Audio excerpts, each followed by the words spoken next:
Next topic stack as A list. നമുക്ക് stack എന്ന് പറയുന്ന ഒരു ഡേറ്റ സ്ട്രക്ചറിനെയാണ് നമ്മൾ പരിചയപ്പെടാൻ പോകുന്നത്.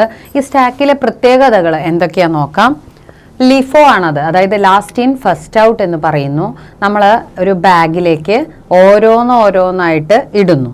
അത് കഴിഞ്ഞ് നമ്മളെപ്പോഴും എടുക്കുമ്പോൾ എങ്ങനെയാണ്, ഏറ്റവും മുകളിലത്തെ സാധനമാണ് പുറത്തേക്ക് എടുക്കുക. അതേ പ്രിൻസിപ്പിളാണ് നമ്മളിവിടെ ഉപയോഗിക്കുന്നത്. അപ്പോൾ അതാണ് ലാസ്റ്റ് ഇൻ ഫസ്റ്റ് ഔട്ട് എന്ന് പറയുന്നത്. ഇനി ടോപ്പ് എന്ന് കാണാം. എന്താണ് ടോപ്പ്? ഏറ്റവും ടോപ്പ് പൊസിഷനിൽ നിന്നാണ് സാധനം എടുക്കുന്നതും വെക്കുന്നതും, അതാണ് ടോപ്പ് എന്ന് പറയുന്നത്. ഇനി അറ്റ് വൺ ആൻഡ് ഓൺലി, ഈ ടോപ്പ് പൊസിഷൻ അതായത് ഒരൊറ്റ എൻഡിലൂടെ മാത്രമേ ഇൻസേർഷനും ഡിലീഷനും നടക്കുള്ളൂ. Linear data structure. സ്റ്റാക്ക് എന്ന് പറയുന്നത് ഒരു ലീനിയർ ഡേറ്റ സ്ട്രക്ചർ ആണ്. എന്ന് പറഞ്ഞാൽ അത് ഒരു സീരീസിൽ അല്ലെങ്കിൽ ഒരു സീക്വൻസിൽ ഒരു ലൈനായിട്ട് ഒന്നുകിൽ മേലേക്ക് അങ്ങനെ, അല്ലെങ്കിൽ ഇങ്ങനെ നമ്മൾ ബോക്സ് പോലെ അറേഞ്ച് ചെയ്യുക. ഈ രീതിയിലായിരിക്കും ഇതിൽ ഡാറ്റ ഓർഗനൈസ് ചെയ്യപ്പെടുന്നത്. ഇൻസേർഷന് പറയുന്ന പേര് പുഷ്, അതേപോലെ ഡിലീഷന് പറയുന്ന പേര് പോപ്പ് എന്നാണ്. ഇനി നമുക്ക് മെമ്മറിയിൽ അത് സ്റ്റോർ ആവുന്നത് എങ്ങനെയാന്ന് ഇവിടെ ഒരു ഡയഗ്രാം വൈസ് നമുക്ക് നോക്കാം. ആദ്യം തന്നെ ഈ പറഞ്ഞ സ്റ്റാക്ക് എംപ്റ്റി ആണ്, ഒന്നുമില്ല. അതിലേക്ക് ആദ്യം 5, അത് കഴിഞ്ഞ് 9, അത് കഴിഞ്ഞ് 3, പിന്നെ 7, പിന്നെ 11, ഇങ്ങനെ നമ്മൾ പുഷ് ഓപ്പറേഷനിലൂടെ ഓരോന്നായിട്ട് എൻ്റർ ചെയ്യുന്നു. പോപ്പ് ഓപ്പറേഷനിലൂടെ നമ്മൾ ഇതിനെ ഓരോന്നിനെയും പുറത്തേക്ക് എടുക്കുകയാണ് ചെയ്യുന്നത്. നമുക്ക് നോക്കാം. Stack is equal to 5, 9, 3. ഇവിടെ സ്റ്റാക്ക് ഒരു ലിസ്റ്റ് ആയിട്ടാണ് നമ്മൾ കാണിക്കുന്നത്.